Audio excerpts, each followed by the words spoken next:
shot. This is the shot site which I marked.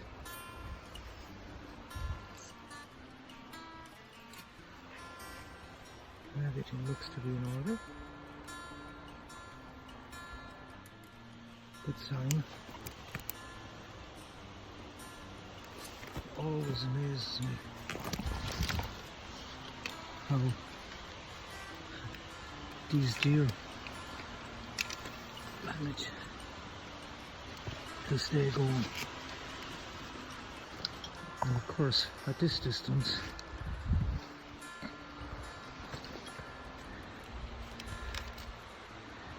I went for a heart lung shot. So far the indication is I hit the lungs. Still no sign of our animal yet.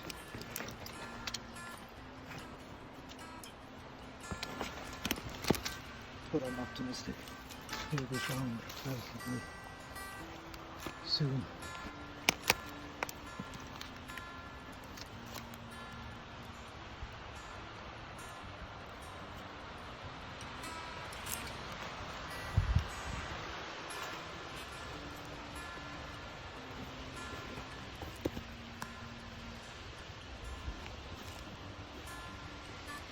As I say, always surprises me how far these animals can go.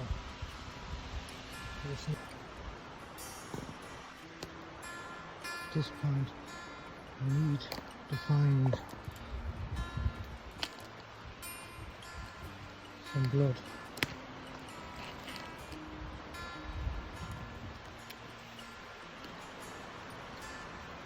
The blood trail seems to have dried up. A little bit concerned, but judging by the hit, I'm not overly concerned.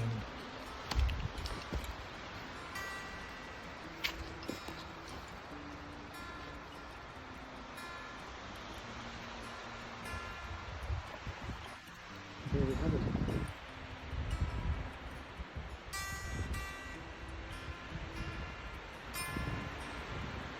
Animal found.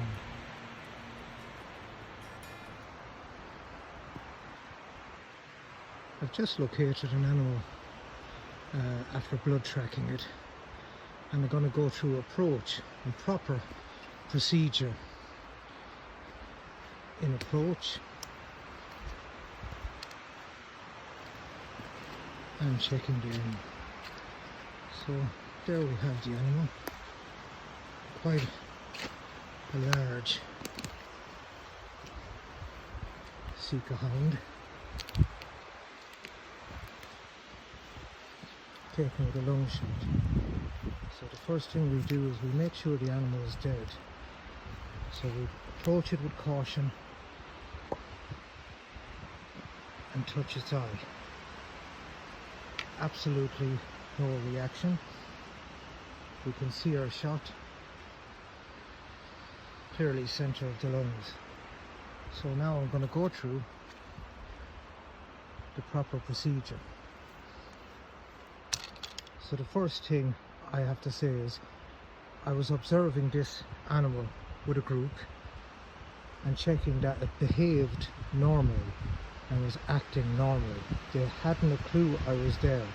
So this is my pre-mortem inspection, that the animal was behaving as the animal should. After selecting the animal I wanted, this really fine healthy hind, I then proceeded to take the shot, taking everything into account and knowing my rifle and my own capabilities, I did it correctly. So now we start looking at the animal. Everything is appearing normal. So what we need to do now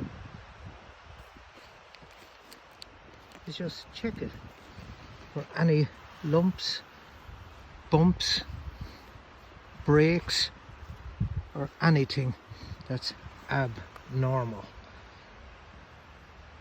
There is the entrance, the exit wound.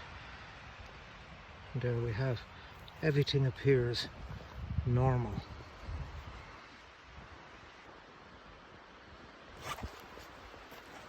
I come around to the front and I check them out for abnormalities, blisters, sores, anything around the nasal passage. Only blood, as it was lung shot, it was being blown out blood. So everything around the mouth appears normal. We'll take out the tongue. And yes, the tongue normal, with no blisters, blemishes on the tongue. Then we'll come down to the cleaves. We check in between them. Everything is normal. We just check that leg, running our hand along. Everything there is perfectly normal. Then what we can do is we can turn our animal over.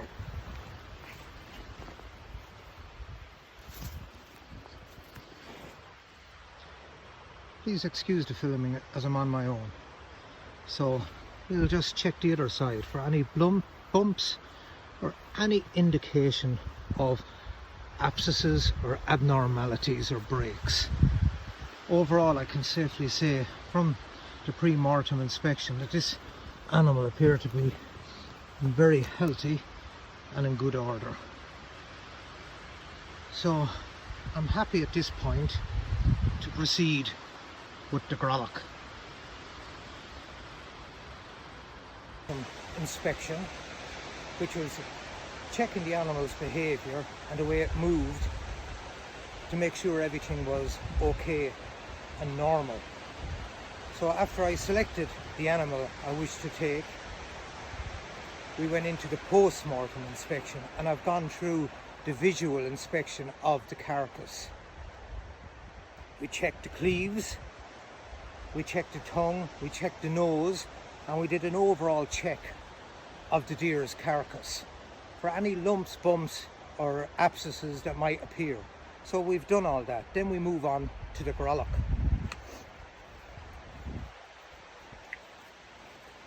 Of course, wearing gloves. Gloves protect both yourself, and it also stops the cross-contamination from you to the animal and the animal to you. It also prevents zoonosis. Zoonosis means a disease that you can pick up from the deer. So the gloves, as well as being hygienic, they're also a necessity, and I recommend that you do wear them. I'm sometimes guilty myself of forgetting them, but on this occasion I have my gloves and we're going to proceed with the Grolloch. First thing we do is we bleed our animal. As it's been heart and lung shot, you can see yourself not a lot of blood is coming out. So we've made our bleed mark.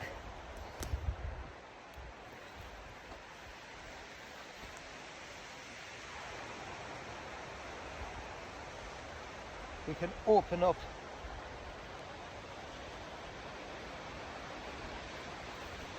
and check. We can check here the glands at the bottom of the jaw area.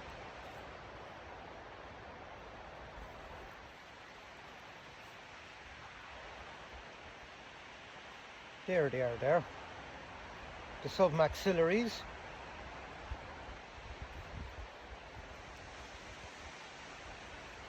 You can clearly see them lead visible there. Here and here. And as I said, everything here appears to be normal. Then we can go into the retropharyngeal glands. The retropharyngeal glands are at the back of the throat.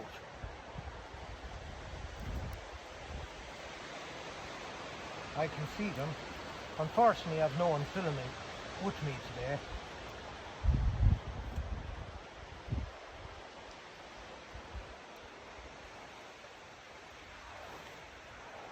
And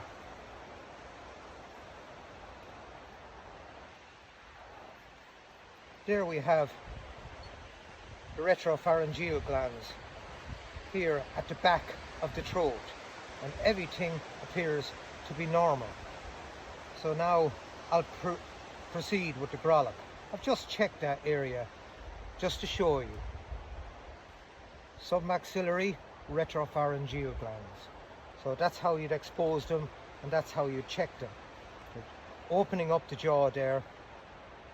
They're here, here, and the others are at the back of the throat. By severing just above the voice box and opening down the tongue, you'll expose the other glands that you'd need to see if you had a concern with your animal.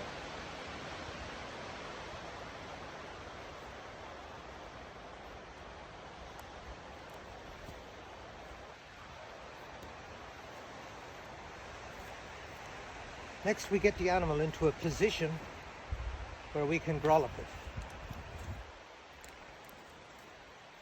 Again, we'll do this as hygienically as we can. So we make a cut to open up the area for the green.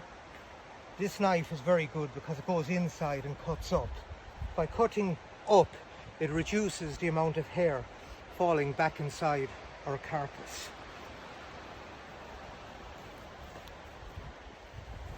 We then remove any of the green offal, and then I separate the diaphragm on one side. Come back down here.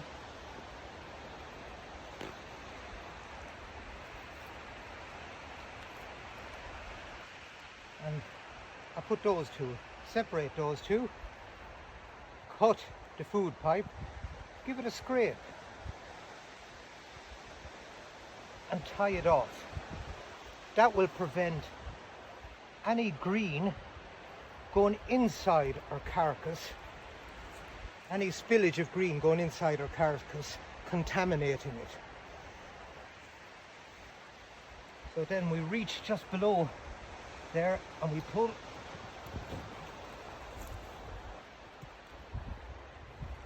and everything is out.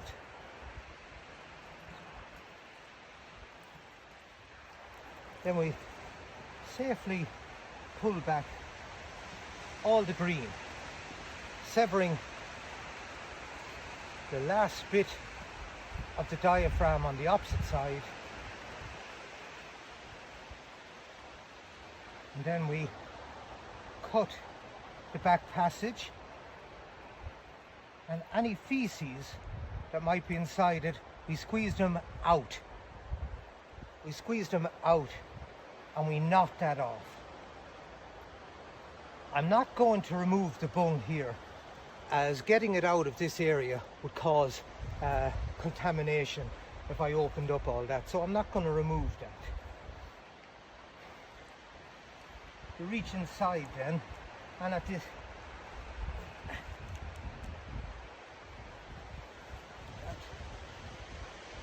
and there we have everything removed.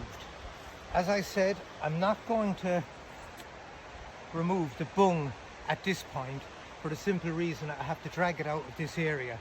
I'll remove the bung and everything back at the vehicle, reducing contamination.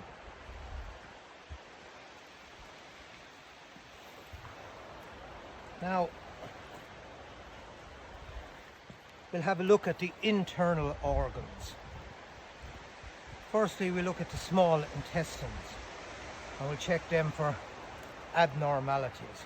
They spread out like a blanket and you can see all the glands along there, and they all appear to be normal. This is what you'd expect in normal. So in normal, everything here looks good. Then we come up to the lungs. Let's check the lungs. As I said, it was lung shot, but we can see the glands at the back of the lungs there, running up along here we can see the glands, and everything again appears to be normal. You're looking out for abnormalities, and so far everything here is telling me this deer is in good health and everything is normal. We'll check the lungs. Even though it was lung shot, we can check them for any lumps, bumps or abnormalities or any lesions in the lungs. And again, there's nothing to show concern. You will get red spots on the lungs like that. That's only as the animal ran, as it was lung shot, blood has escaped into the lungs. Again, this is normal. So everything is normal so far. We can take the heart out. I'm quite a fan of heart, so everything there is normal. I rarely come across any issues with the heart, so the heart there is normal. Now let's check the liver.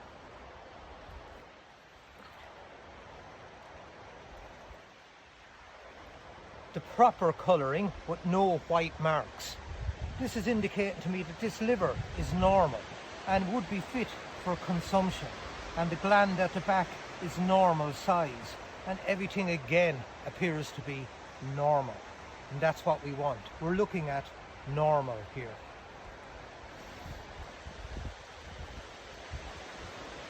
There we have the stomach. Everything there is normal. As you can see, it's quite full.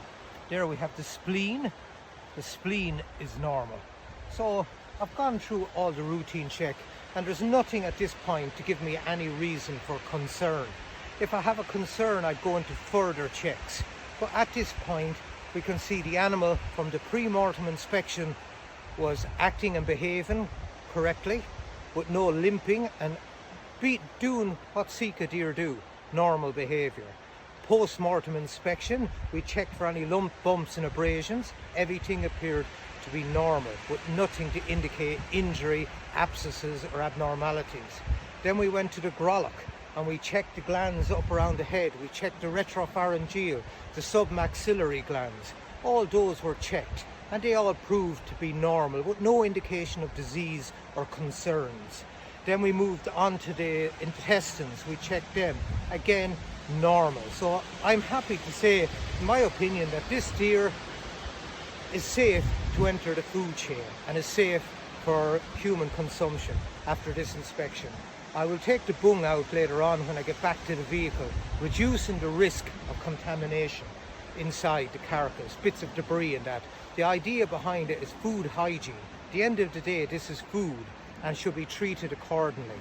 So best practice is to keep everything clean and everything hygienic. And so far we've done this, and I've showed you normal. I hope you found all that interesting and useful and helpful. As you can see, there was no spillage and everything went well and according to plan. The filming isn't the best because I'm on my own and I have my phone propped up there hoping I got it all. But I hope you found it useful. Thank you.